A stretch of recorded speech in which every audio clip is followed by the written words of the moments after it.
Hello and welcome back to another episode of Fully Booked, the Hidden Gems author podcast in which Craig Touch and myself chat to authors, writers, and all sorts of people mixed up in this crazy business that we're in of publishing. And today we have two very special guests I'm personally massively excited to chat to. We have Peter Brooker and we have Matt Spaiser, who are the gentlemen behind this book, From Tailors with Love, which is the evolution of menswear through the Bond films. And it's all about what James Bond wears. It's a really, really interesting book to have brought to life. And Craig and I just wanted to chat to you a bit about the journey that you went on. So first of all, Peter, how are you doing today?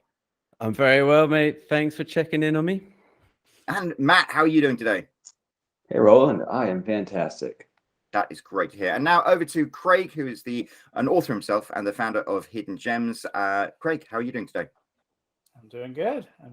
So yeah, thanks guys for coming on. And Roland was telling me about this book, and I mean anybody who's read the blog knows that he's a big James Bond fan, so it doesn't surprise me that he's all involved and excited about this one. And I think the idea of talking to you guys about sort of bringing your passion project to life, and the whole journey you went on from being interested in this stuff to getting together, collaborating to write the book, like why you decided to write specifically about the suits of James Bond, and how you had everything you had to go through from whether there were copyright issues or how you market it, and the publishing, traditional publishing versus self-publishing, all that stuff. So hopefully that's something that I'm sure it's something our reader or our listeners will be interested in hearing about. So why don't you guys sort of start it off and tell us how it all got started? Matt, do you want to go? Well, for me, it all got started back in 2010 when I started my blog, which is now called Bond Suits. So at bondsuits.com, I write about James Bond's style, and everything that has to do with it. Everything that has to do with the clothes and about the clothes, about James Bond. And there's many layers to it. Then at some point along the way, I think it was in 2016, I met Pete. So Pete reached out to me to join him on a podcast, a menswear style podcast. Oh yeah, that's right. Yeah. Remember that's how we met. That's right. So I do another podcast as well as one called From Tailors with Love, called the Menswear Style Podcast. And Matt, I think you were my second guest on that show. And I felt like we had a good shorthand. We spoke quite easy and free to each other and kept in contact since then. And so when the idea came around to write a book, you were the first person that I reached out to, knowing that I couldn't really do a book. So I'm just dislodging a cat. I couldn't really do this book without Matt, knowing that he's put all this research in anyway. And so that was, I think, our first interaction was on another podcast, and then we kind of hit it off and went on this journey together. What was the inspiration to write a book in the first place? I mean, you both had blogs that were fairly successful about this, and then the book, where did that come from? Yeah, so I actually was interviewing another author for that podcast. In fact, I was reading his book today. I don't know if anyone's heard of Josh Sims. Matt, you might have heard of him. Just showing the books up here. And I wanted to get him on because I was doing a special on Steve McQueen. And I managed to get hold of him through an agent in Lawrence King Publishing. And we had a connection, and then I managed to get hold of him that way, and we got him on the podcast. But at the time, I realized how hard it was to get hold of anyone within publishing companies, traditionally, at least going back 6 years, because I'd actually self-published a book before that. And I didn't have any direct line of sight to a publisher or anyone in a publishing house. And of course, with my other book, I had to try and get a literary agent to read it before getting it into the lap of a publisher to even look at. And there was so many other hurdles and red tape. So I just, because I had this conversation with this lady at the publishing company, after the interview was done, I said, I don't suppose I can send you an idea for a book. And she goes, yeah, just shoot it on over. I was like, great. And I didn't actually have an idea for the book. I didn't have any, I didn't, just like everyday life for me is no ideas, but then hopefully something will manifest. But because I had an in, as it were, that kind of just sparked everything, and I just kind of went to the drawing table and said, what can I do? And I'd already spoken to Matt. I think that was quite fresh at the time, having conversations with Matt, massively into Bond. And it was a lateral move, really. I was also writing about menswear. I was a manager of a menswear shop at the time as well. And I can't remember, Matt, was this around Spectre or after Spectre? It must have been after Spectre. No, it was after, because Yeah, I met you almost a year after Spectre was released. Okay. Yeah, sorry guys, it's a bit hazy. But so, like, Spectre had happened, and at the time also I was very new to social media, but I think social media was also quite on the uptick there, with like Instagram and highlighting different outfits from the films and how to get the looks, etc. And I just felt there was this huge groundswell that was happening right at the time. Obviously, there's been like people like Matt that have been there way before me, people like Remit from Bond Lifestyle, David Savitsky from the Bond Experience. These guys were kind of in it from the beginning, and I was very much a newcomer coming in. But the idea from the book really came from not having an idea for the book. It came from just having a contact at a publishing company that we could present a pitch to. So that was. Am I getting that right, Matt? Do you think? Something like that. I had been, people, fans of mine, I guess, had been asking me to write a book, like, or just put my blog into a book. They've been asking me for years. I hadn't, it's like, I had been like doing the blog for less than a year, and people were asking me, oh, when are you going to write a book? And Matt, someone did though. They did print out your blog, didn't they? Someone did print out my blog and put it into a binder. Roland has met this person. Very sweet of him. But it's, yeah, so someone wanted my blog to be a book so badly that they printed it out. But I think it just, a lot of people had always been asking me about writing a book, but it's just such a daunting task. I didn't want to take it on by myself. And then Pete came along and proposed this idea to me in a different way than I had ever thought about it before. There are two things that really strike me with that. The first is, it sounds like even before you decided to write a book, you had an audience for your book. And I know from personal experience, normally we write the book and then try and find the audience. And it's like the opposite way. That seems like a good in for success. And then the second question was like, writing a book is a daunting task. How did you guys even begin? Pete, you said you'd already written a book, but how did you begin creating the structure and format of a book that you were going to write?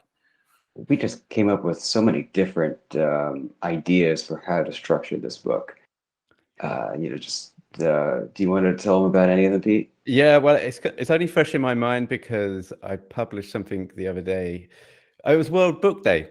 I'm sure you gents know, just a week or so ago. So I had a look through some very old pitches, and just to see where the very first one came from. And it was a million years ago. It was the pitch, and it was like 101 style lessons from Bond or something, and we had like this huge index, and I think we were going to go like through a blow by blow account of all the best ones chronologically.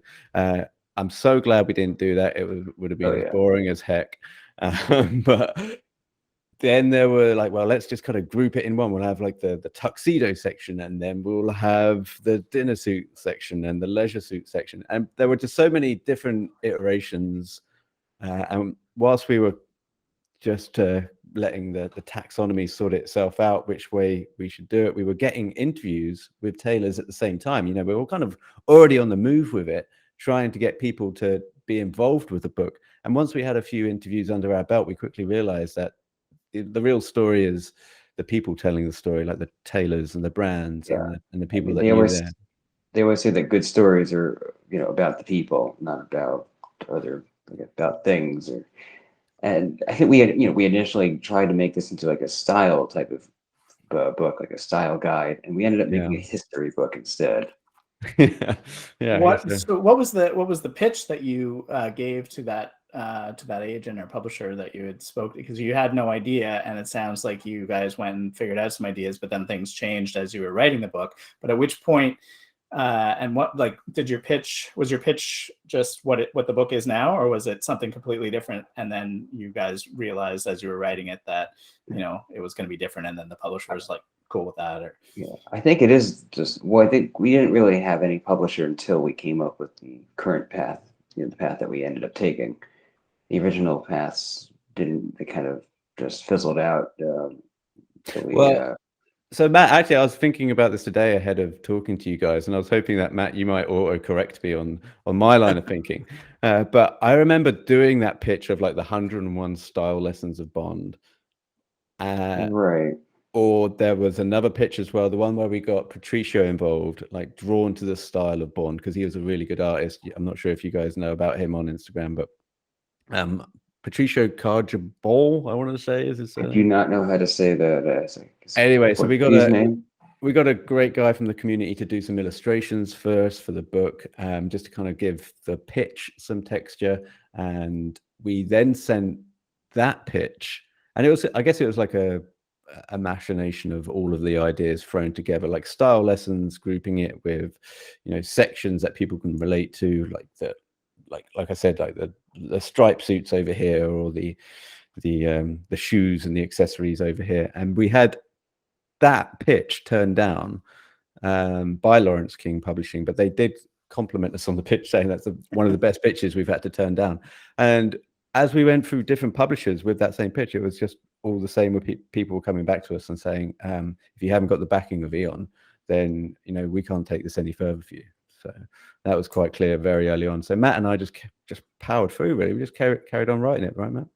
Yeah, we just wrote. I mean, we eventually figured out the way that we, the historical perspective, the chronological way to tell the history, and we went with that, and eventually found someone to take it. I love that rejection, though. Like, this is one of the best things I've ever had to reject. It That's was an awesome rejection. I wish I got that from a girl at some point. Yeah. Well, it was kind of nice. And then also, once every publisher, because we did throw it around, I think 3 or 4 different publishers, and we would go to the publishers that had previously published Eon books. So is it Michael Amara, I want to say, one who did an early Roger Moore Bond on Bond, hoping I'm getting that right. So we did. Yeah, that wasn't an official book, though. That was, Roger did have some official encouragement from them, but from Eon. Yeah, sorry, no, it wasn't an official one. Yeah, he was given carte blanche to use all the illustrations, graphics, and photos for that book. But yeah, they didn't put the 007 stamp of authority on it. But we went to those publishers, people that had already got some line of sight with what it's like to publish a Bond book. But yeah, we were just hearing more of the same things. And we did go to Eon at the beginning. Do you remember, Matt? And said, look, if you want to, if we're writing this book and we'd love to have your backing, we'd love to have you behind it. And if you can just give us the key to the archives, we'll bring it back by the end of the day. And they sent, it was actually really exciting because it's the first time I've written to Eon, and I think they wrote back lickety split and just said, thank you very much for your inquiry. We can't support this project, and just a little reminder, everything's copyrighted right down to the logo. But yeah, it was just their stock response to this kind of thing, which I'm sure they've had before. Oh, so how were you able to do it then without sort of their backing to be able to get around all that? It is a history book, and it's our writing, and that they cannot have any control over. So we have that. It's fair use to discuss that. We can discuss anything about films, the costumes. There's only we can't quote the films. We can't use photos from the films. We can't pretend that they have that they've endorsed us or anything like that. Right. So, but you're allowed to say that it's about the suits of James Bond. Like, you're allowed to no. Well, yeah, in the book. Yeah. But I mean, you'll notice. So is this this is a podcast or the YouTube? Oh, we'll have a video component. So okay, so you got the book there. I mean, you'll notice that there's no mention of Tailors James. There's no mention of James Bond on the front. It just says so Bond. The Bond films, yeah. So is that how we possibly could have gotten away with James Bond in the subtitle of the book, but it's pushing it. And on the back, there's no pictures of James Bond, just an evolution of the trousers that Matt did.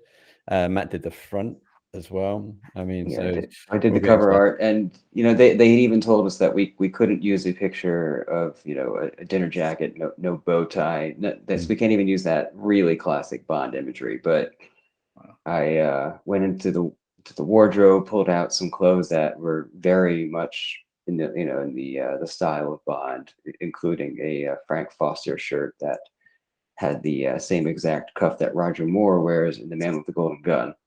This is your So dad's suit, though, Matt, is it? that is my dad's suit. Yeah, I found that one because it seemed a little. I don't have anything quite like that, and he had that suit. That check is a very much a thing that you associate with Bond suits. It's something that Connery wore, something that Craig wears. That looks just like a suit that he wore in No Time to Die. So we're trying to figure out ways to really to call Bond to mind in these clothes. Things that are just so iconically Bond. When you got shut down, especially by shut down at Eon, you persisted, which I think was great, and you took that echo. I guess was there ever a point where you're like, are we going to go the self-publishing route, or had you always decided to go with a publisher? And it's an interesting publisher you went with. I think it's a brilliant choice, which we can talk to afterwards. But did you ever consider like self-publishing? Yeah, we did. We definitely looked into it. I mean, we were writing and just not really. We were trying to get some publishers on board, but after the initial, the whole people just turned us down, like the big guys turned us down for the same reason. We knew that like we couldn't get it published with an underdog, for example. But something interesting did happen that we I believe it was Gareth Owen, personal assistant to Roger Moore. I know he's published books through the History Press, and he's got like Roland, have you ever done the Bond Stars event down Pinewood? Craig, you ever No, done I anything haven't. like that? Matt, have you ever been to those? No, not. I went to one, and they had a book launch with John Richardson, who'd done some of the special effects called Making Movie Magic, and that was done through the History Press. And there were other books that are kind of escaping my mind now. I think even the Roger Moore one, the 007 Diaries, the reprint of that has gone through the History Press, if I'm not mistaken. Don't quote me. Yeah. But anyway, so I reached out to Gareth. I said, is there anyone in the History Press that you know of? And he put us in touch with his guy, and we sent them the pitch. And I really didn't think anything of it because we'd been turned down so many times that it was just like, but we were nearing the end of the book now. And I say end, we'd actually just, Matt, do you remember we agreed just to finish it at the Rogers? We worked our way through describing the suits of Bonds, and we got to the end of the Rogers, and we thought that's going to be book complete because we knew it would be such a huge arsenal of work to carry on without and we kind of were focusing on the truly tailored aspect of Bond, which sort of ended after Roger because Bond stopped using British bespoke tailors. We thought that was like the end of it. Kind of it became so different after that from Timothy Dalton's ready to wear clothes and Pierce Brosnan's Brioni suits and the Daniel Craig's Tom Ford, which is so different from the English bespoke world that we were initially focusing on. So we had kind of stopped there, but that wasn't really enough for the publisher, was it? Yeah, but so the History Press came back and they said, this is really good and we'll take it. And I remember where I was in the gym and I was just doom scrolling through my emails and my feed, and this message came up and said, we'll have it, get on the phone, we want to talk to you about it. Matt, we jumped on the phone, you and I, immediately with a gentleman down at the History Press, and I've still got the video because we recorded it over Zoom. But what was funny, I didn't realize that our video was on and that he could see us in video, because Matt and I are like, we're doing this. Oh yeah.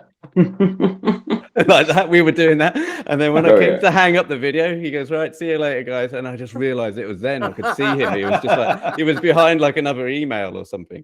But anyway, that was such a great, I still remember that feeling of actually having someone say, yeah, we'll back you, and they seemed to be worth their salt. And then so Matt and I thought, well, we better finish the book because we've only got half a book from. And that's actually when I want to say the real fun began, because then we came into the pandemic, then it was lockdown, and it kind of had a bit of a silver lining for us in a way that there were a lot of people we wanted to get hold of in terms of the tailors and the costume designers that were all of a sudden not working on films anymore and had a bit of spare time. They were all in lockdown. We just spoke with so many people who they were all at their homes. They weren't at the sets. They weren't at the costume shops. They weren't at their tailoring shops. Everyone was at home with free time. And this was at the time where not everyone had yet started a podcast. So, Isn't that true? So We're it was, well, I mean, so it was it was the golden era, really, for people just going onto Zoom and talking to people because it's all they could do. I mean, I think the thing that's remarkable to me is the fact that even though you kept getting these rejections, you continued with the process of putting it together. And I remember I spoke to, I think it was you, Pete, that I spoke to, and you mentioned that it was Bear Manor Media, which is interesting because I've got a friend who writes about Sherlock Holmes and the Saint, and he'd actually had a couple of books published through them. So it seems like a really good match. They're the company that seemed to have their head around publishing unofficial books about licensed series. They just so much about the film industry through them and other entertainment industry overall, I'd say. So they we ended up, I don't know if you want to hear about how we ended up losing the history press, as you were talking about them before, but we went back to Gareth Owen, and he helped us with find Bear Manor Media, and I think he's published with Bear Manor Media as well, hasn't he, Pete? I think so. I can't remember what book it was, but it was definitely Gareth that put us onto. So we missed something here. So you had the history press all lined up, and they wanted your book, and then that fell through. Yeah. So hold on. Sorry, I'm just trying to get rid of the cat. Sorry. So when I was saying some good things, some bad things happened in the pandemic, we actually struggled to get hold of our guy at the history press. At the time, everything's going to be like pen on paper, sign the contract, and they would reply to like 1 to every 5 emails. Matt, do you remember that? That was because our guy was on furlough. That's right. So he was on furlough, and they kind of left just one guy in the office who was handling everything, which meant there was a huge delay in correspondence. Now, in the meantime, in the interim, we got a letter from Eon's lawyers saying we strongly recommend you don't go ahead with this book, and they CC'd us in, they CC'd in History Press, and then all of a sudden the History Press wakes up and go, guys, wow, we cannot go ahead with this book. I was like, there you are, you've been you've been away from So wow. I mean, they just they shut themselves and ran to the hills. Fine. But that kind of left us at square one, really. Except, and I remember where I was that day as well. I was taking photographs of a burnt out building. I was literally in the middle of a burnt out building with rubble crumbling around me. And I think the time zone was off, Matt, right? So I don't know if you got the email the same time as I did. I had to wait for you to. Were you? I don't remember, but I think I probably woke up and saw that. Yeah. Anyway, I think I woke. I'm sure I woke up to that because the lawyers that were handling this that sent us that, they were in the UK. Yeah. But Craig, we found another book. We found another publisher who took it on. But Craig, I've got a good quick story about that though, because I come home and I'm really, really pissed off. I say to my girlfriend, I said, "Yeah, they've shut us down," and she took a look at the letter from their lawyers, and she goes, "Oh my God, you're dealing with this guy," and apparently, like, this lawyer is like king. Big dick in lawyer world, right? And because my girlfriend works in oil and gas, she happens to deal with like big lawyers all the time. And so she goes, "I can't believe you got a letter from this guy. This guy's a monster in the lawyer field." Like, this is not good news. This is not good news that this guy's after me, but she was very, very. I don't think I've excited her that much sexually. She was impressed. She was more impressed with the lawyer getting involved than even when I had the book in my hand for the first time. Yeah, I mean, if they get it, we got the attention of such a big name that it was a compliment, wasn't it, Pete? I didn't feel like it, but yeah. But I don't get. First of all, how did their lawyer find out that you were still doing it? And then why did you? I mean, to me, if I got a lawyer from, I don't know if you guys watch the show Suits at all. I've been binging through that. It's a lawyer show, and it's like the big lawyer there, like Harvey Specter. So it's like, to me, that's what's going through my head. I'm like, if I got a letter from Harvey Specter, I'm not pursuing that anymore. Like, I'm just like, I'm okay, I guess we can't do it. So why did you decide to just do it anyway? So I got a theory of how they got wind. I mean, we'd already told them that we're writing. And we know it how, anyway. We knew how. Well, you pitched it to them, but they said we said no, right? So yeah, how did they know you just did it anyway? I think it happened when I reached out to someone at Tom Ford. That's right. Yeah. Talk with them, and someone there got freaked out about this, and talked with with Eon, and then I guess they thought they must have felt very threatened by us. Well, so the person at Tom Ford, from what I remember, sent us an email back saying Tom's not interested in doing an interview with you guys, but we wish you luck with the project anyway. And then I reckon 5 seconds after sending that email to us, she must have got on the horn to Eon and said, "These guys over here, have you seen what they're doing?" So I've always had a bit of a love-hate relationship with Tom Ford, because I feel pretty sure these guys ratted us out, even though they knew about the book anyway. But that's what I think happened. Well, the only thing I probably only spent about $400 with them, so I'm not big enough for Tom Ford. Yeah, but and yet you persisted. Yeah. So why did you decide to just go ahead anyway? So, well, at that stage, they really shut us down, and then I was actually getting phone calls or I got an email from someone else from another brand saying that, we hear that the book's in trouble and that you're not allowed to print it. What's happening with this? And I just thought that all the people that we interviewed at this point were now going to pull the rug, because they didn't want to be involved with a book that was going to be published without the permission of Eon. Because you got to remember, all the brands that we were that we were interviewing had really and still have long, good, continuing relationships with Eon, right? Some of them are license holders with Eon. And so when these guys kind of think, oh my God, these guys have gone rogue and published a book and now we're going to upset Eon. At that moment, I just didn't pick up the phone to anyone. I didn't reply to anyone's emails. And Matt, we just then actually kind of approached it quite diplomatically, or where you did. You got some of your lawyer friends involved, right? Yeah, I got a lawyer friend of mine to help out. She saw the letter, and she whereas a lot of people told us that we had no choice but to give in to them, give in to their demands. But we didn't want to negotiate with Spectre, so this lawyer that I know, she wrote to them. She got on the phone with this big shot lawyer. She said he was a very nice man, and they had a great talk, and she was able to work out a deal for us.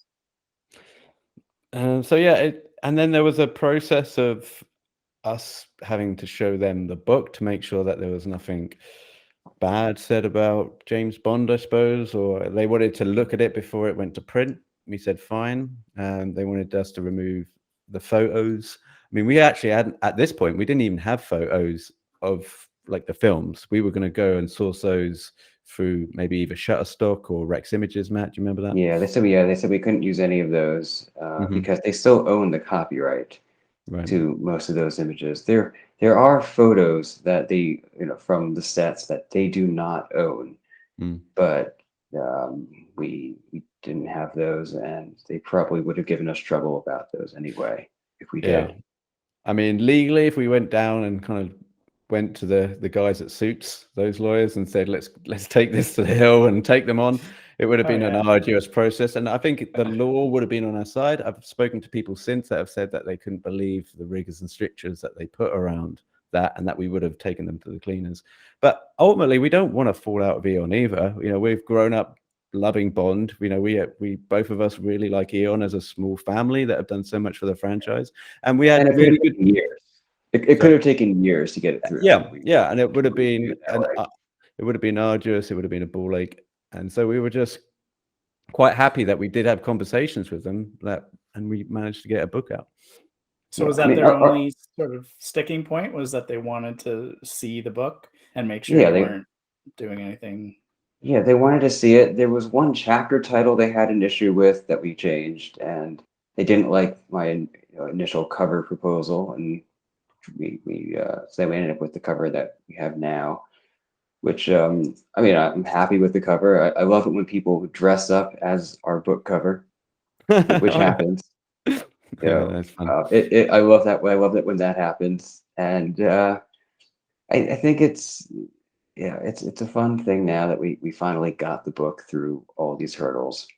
And the lawyers really didn't give us very much trouble with the book once they read it, because it's our writing. It's not we didn't take their films. We didn't put their films in our book. It's our book. And the photos were not what our book was about anyway. It was about our research, our conversations with tailors and costume designers. Right, Pete? Yeah, absolutely. But luckily, we still had a big arrow in our quiver with Matt, because Matt's a graphic designer anyway. And their book is replete with some really interesting infographics. There are some images from some screen-worn, screen-accurate clothes that we've managed to get from David Zawitsky's collection. He was good enough to dedicate. David sent us a lot of photos. He sent us, yeah. So we were, and also some quotes as well, because you forget, like David, he's like the big cheese and all this, has interviewed a lot of the people anyway. He's even had kind of offhand chats with Daniel Craig in Q&As and audiences, and that's on YouTube. And we said, look, is it okay? And with George Lazenby as well, he said, is it okay if we can just lift a line from that chat? And basically, he just said, whatever you want. And we were indebted to him, because he had a flood in his. Craig, do you know David Zawitsky by any chance? No. Craig is not part of is not one of our obsessive John. He's a muggle. Sorry, Matt. Sorry if I've watched the movies, but sorry to talk around that. But he's a big James Bond collector, big fan of the Bond films, and he's got a lot of the clothes. So when we went and reached out to him and said, "Can we get you to take photos of your clothes on mannequins, etc.?" It was done last minute. It was done on the American bank holiday that you guys have over there with Thanksgiving, and it was around Thanksgiving, yeah. Yeah, and his basement was also flooded at the time. So he had and we weren't paying him. He had every reason to say, guys, I'm a little bit busy, but he came through for us. And so anyway, the book has got some good illustrations and images that are also informative. And I think it carries and marries the text really well. How did you, I missed it. Like, how did you get the last publisher involved? Was that after you'd worked out the legal issues? Did you have to then go shopping around again? Yeah, but we went back to Gareth Owen. He just told us to reach out to. I think he gave us two other publishers to reach out to. And we contacted Bear Manor Media, and they were just so excited to have us. You didn't want to try to reach out to History Press again and say, "Hey, you guys dropped us because we did." I think. I believe we did, didn't we, Pete? I don't. Did we? I don't remember doing that. We might have. I think we might have, but I think they had enough of us by then. They didn't want to get involved again. I think they would. I seem to remember we did ask them again, and they just didn't. They didn't want it. I don't think I did. I mean, Craig and I are huge advocates for like self-publishing, obviously, but I think this is one of those situations where if you self-publish this book, then you've got all of the challenges of self-publishing anyway, and you have Eon like breathing over you, whereas Bear Manor Media specifically publish books about licensed TV shows like Sherlock Holmes, like The Saint, like all of those 60s things. So it seemed like that must have given you some reassurance to have actually gone with a company like that rather than take it on your own shoulders. Yeah. I mean, they even had a book by Vic Flick, the James Bond guitar player. Oh, was he the one who actually ranked the ding thing? Yeah, He played it. You know, he played it on the original theme, and he played it in many films. You know, that the twangy guitar he did it originally for Dr. No in '62. He was still playing it for the gun barrel sequence in License to Kill. I don't know. I think that might have been the last time he did it. Possibly. But he is also, you know, has a book with Bear Manor Media, so there is some James Bond family in there too. Well, we're coming up to the end of the hour, but you were just about to say something, Peter, and I cut you off. No, I was just going to say it was still quite nice to have someone champion the book, because I mean, up until this point, I've had like I say, I've already self-published a book. I've not actually had anyone kind of give me any green stamps and say I love this. Do you know what I mean? On any other projects, I've got 2 film scripts sitting on my hard drive that are gonna just rot in binary kingdom. I mean, so it's always. I would still remember when the History Press said that they liked it, and when Bear Manor Media, you know, I've had some friction with Bear Manor Media since, but I'll always be thankful for these guys for you know, championing us and getting this book, you know, because it's a dream really to get a book out. You know, you dream of it. I mean, sure. And then did you? Oh, sorry, go on. No, I like having a publisher behind it. It kind of gives it a stamp of approval, you know, not just to us but to our audience. It says that someone, you know, they went through some official channels. It's not just you know, us putting out something, you know, like they put out a blog. It kind of just feels more official this way. Right. Yeah. I mean, there's a lot of authors that feel that way, like, you know, even as self-published authors, and even ones that have huge amounts of success, some of them, you know, still want to get that traditionally published book just to be able to say they had one, and, you know, sort of it gives them some sort of validation, and, you know, that's a valid thing, you know, for some people are interested. Did you end up did they take up all the rights? Like, do they do the ebook and the audiobook and all that stuff, or were you guys able to retain any rights to be able to do other things with it? They took all the rights, and they even took Matt's dad's suit from the cover. They said, "We've got the cover, but we also want the suit." So no, we put out a you know, it's in print, in hardback and soft cover, and it's also an ebook. I think they do have the rights, I think, to put out an audiobook if they want to. Yeah. They've got be a hard one. Yeah. Who would you get to voice that? One of the Bonds. I quite like either Bud West or Bill Koenig's voice, or Thomas. You want a good American. Thomas Felix Creighton has the right voice for this. You need a British person talking about Savile Row, because I feel like there must be so many words in here that an American would get wrong. Well, you don't want to get Daniel Craig, give him a call, or?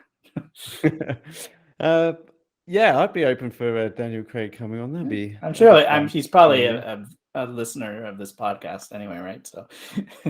Yeah. Well, he's in good company. He listens to a lot. So we are just coming up to the top of the hour, and it has been a fascinating conversation. Did you have any more messages, Mr. Touch? More questions? No, I think we're good. I think this was really really interesting. I love this. I love having guests on that have like a story to tell about the process that they've gone through, so that other authors can sort of, you know, learn from that. It doesn't not necessarily mean that they're following the exact same path, but it shows them, you know, like, you know, whether they're doing something licensed or not licensed, or traditionally or self-published, you know, they see the tenaciousness of what you went through, and you had a passion for something, and you saw it through, and there were big challenges that would have, you know, turned off a lot of people and made them say, forget it. But you guys pushed through anyways, and had some success with it. Right? Yeah, we'll leave a link to Matt's lawyers in the bio for your other readers. They'll find them handy. Well, I was going to say before we wrap things up, we'll start with you, Pete. Alphabetical order. Like, where can people go to find out more about you? Oh, I guess. Well, I've kind of got the name of the book. So from Tailors with Love. I don't know how that happened, Matt, but yeah, I guess I took the name of the book and the website from Tailors with Love, but also there's a podcast, and you'll Yeah, well, I am glad, Pete, that you have the name of the book, because it does at least someone does, and it keeps the name out there, and helps. I think having that name recognition with having it just beyond the book. Yeah, I'm not I think cyber squatting on the name. There's other blogs and articles about James Bond style, like there is on Matt's site. Not as in depth and research, but there's still some more stuff to find on the website. Fantastic articles about motorcycle jackets. Oh yeah, that's and Jason Statham in particular. And Matt, so tell us, where can people find out more from you? So I'm at bondsuits.com, and you can find Bond Suits on Instagram and also other social media, and it's I've been doing this for over a decade, over 1,000 articles on bondsuits.com, mostly pertaining to James Bond style, and sometimes it takes a detour. Doesn't everything always take a detour with minds like ours? Craig, you like Bond? I do. I've seen all the movies. Yeah.